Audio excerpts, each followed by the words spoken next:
दोस्तों ये वीडियो मैं उन लोगों के लिए बना रहा हूँ जो ओवर स्टिमुलेशन से परेशान हो चुके हैं, जिनको रीलें और यूट्यूब शॉर्ट्स देख देख के या फिर जंक फूड खा खा के उनका जो डोपामिन है वो ओवर स्टिमुलेट हो चुका है। अब अगर आपको डोपामिन के बारे में पता है तो ऑलरेडी आप इससे काफ़ी हद तक निकल जाओगे। लेकिन अगर आपको डोपामिन का मतलब नहीं पता है तो मैं आपको बता देता हूँ। जब आप रील वगैरह या फिर शॉर्ट वगैरह देखते हो उस टाइम पे जो आपको मज़ा आता है, जो आपको खुशी मिलती है, उसी को वो तभी मिलती है जब आपके ब्रेन में डोपामिन रिलीज़ होता है। ठीक है, तो ये वीडियो मैं क्यों बना रहा हूँ, क्योंकि ओवर स्टिमुलेशन से होता क्या है कि आपका जो ब्रेन है वो एग्जॉस्ट हो जाता है। यानी कि आप अगर 2 से 3 घंटे लगातार रील्स देख लेते हो तो आप कुछ भी प्रोडक्टिव काम उसके बाद नहीं कर सकते। ऐसा मैं इसलिए कह रहा हूँ क्योंकि जो ब्रेन की जो एनर्जी है वो लिमिटेड होती है। दिन की आपको लिमिटेड ब्रेन की एनर्जी मिलती है और उस एनर्जी को आप या तो कोई प्रोडक्टिव काम में यूज़ कर सकते हो, स्टडी करते हो उसमें यूज़ कर सकते हो, कंटेंट क्रिएशन करते हो उसमें यूज़ कर सकते हो, या फिर आप सीधे रील वगैरह शॉर्ट्स वगैरह देख के उसमें यूज़ कर सकते हो। पर ये लिमिटेड है तो इसके साथ प्रॉब्लम यही होती है कि जब आप इसको यूज़ कर लेते हो, ओवर स्टिमुलेट कर देते हो, उसके बाद मोटिवेशन बिल्कुल ख़त्म हो जाता है और किसी भी प्रोडक्टिव काम को करने में। आपने अक्सर देखा होगा कि अगर आप सुबह सुबह उठते ही सबसे पहले अगर 1 से 2 घंटे रील्स वगैरह अगर आप देखने लग जाते हो तो उसके बाद आपका जो पूरा दिन है वो बहुत ही डिमोटिवेट, डिप्रेस्ड सा गुजरता है। ठीक है, और इसका एक जो मेजर रीज़न है वो यही है कि आपका सुबह सुबह जो डोपामिन था जो पूरे दिन में रिलीज़ होने वाला था वो एक ही टाइम पे रिलीज़ हो जाता है। ठीक है, अब ये वीडियो मैं बना रहा हूँ ताकि इससे हम बाहर आ सकें।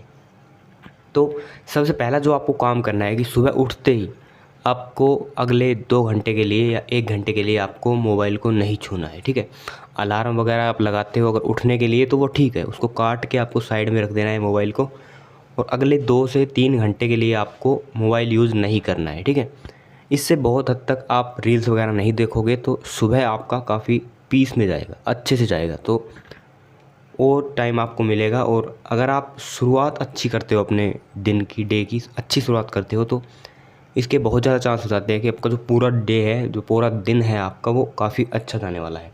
दूसरा आप क्या कर सकते हो दोस्तों, अगर आपको लगता है कि आपको मोबाइल की ज़रूरत नहीं है, अगर आप सिर्फ मोबाइल में टाइम पास ही करते हो, जैसे कि आपने इंस्टाग्राम रील्स हो गई, यूट्यूब शॉर्ट्स हो गई, यूट्यूब पे बिंज वॉचिंग हो गई बिना किसी काम के, अगर आप सिर्फ इन्हीं के काम के लिए मोबाइल यूज़ करते हो तो अच्छा होगा कि आपको मोबाइल क्विट कर देना चाहिए, या फिर आप 1 हफ्ते के लिए मोबाइल को साइड में रख के देखो, और हो सके तो ऐसा एक छोटू सा मोबाइल ले लो। ठीक है, इससे बहुत हद तक जो आपका टाइम है वो बचेगा और अगले 1 हफ्ते में ही आपको रियलाइज़ होगा कि कितना टाइम आपका सिर्फ मोबाइल में जा रहा है। ठीक है, तो ये चीज़ आप कर सकते हो। दूसरी चीज़ आप जो कर सकते हो वो है कि जंक फूड को कम से कम कर दो। बाहर के जितने भी फूड्स हैं, जंक फूड हो गए, फास्ट फूड हो गए, उसको कम्प्लीटली बंद आप कर सको तो और भी अच्छा है। और इसके लिए मैं आपको एक ट्रिक बताता हूँ कि कैसे आप इससे बच सकते हो बाहर के फूड से। आप सिर्फ एक चीज़ अपने माइंड में रखो कि अपने पैसों से मैं फ़ास्ट फूड या फिर जंक फूड नहीं खाऊंगा। ठीक है, सिर्फ इतना आपको करना है। कोई आपको और खिला रहा है उससे खा लो, लेकिन साफ उससे कह दो कि भाई मैं अब अपने पैसों से नहीं खाने वाला, जब तक भी आपको लगता है कि आपका डोपामिन जो है वो रिसेट आपको करना है। तो ये एक तरीके से डोपामिन आपका रिसेट कर देगा।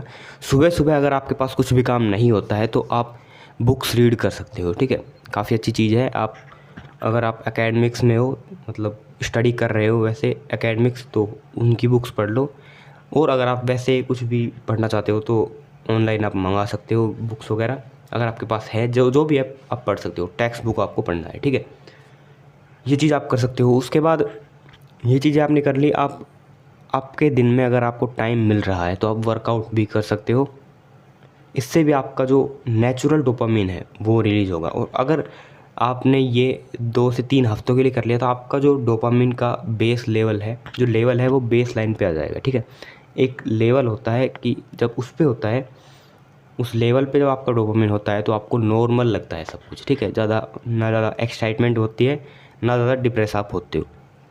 लेकिन जब आप कोई ओवर स्टिमुलेशन वाली चीज़ें करते हो, जैसे कि इंस्टाग्राम रील्स, अडल्ट कंटेंट, और कुछ आपने फास्ट फूड खा लिया, इन सब में आपका जो डोपामिन है वो काफ़ी हाई चला जाता है और फिर बेस लाइन पे आने की वजह और नीचे जाता है। ठीक है, तो इससे आपको डिप्रेशन फील होता है।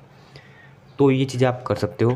पहली चीज़, आपको अपना जो मोबाइल है सुबह सुबह यूज़ नहीं करना है। दूसरा, आप वर्कआउट कर सकते हो। तीसरा, अगर आप हो सके तो एक कीपैड का मोबाइल आप ले लो, ज़्यादातर टाइम आपके पास यही होना चाहिए। और हाँ, कुछ काम हो आपको मोबाइल में तो आप एंड्रॉयड मोबाइल यूज़ कर सकते हो, ठीक है। बाकी आप बुक्स पढ़ सकते हो, ये भी एक अच्छी चीज़ है। और यही चीज़ है जिनसे आप इस डोपामिन लूप से बाहर आ सकते हो।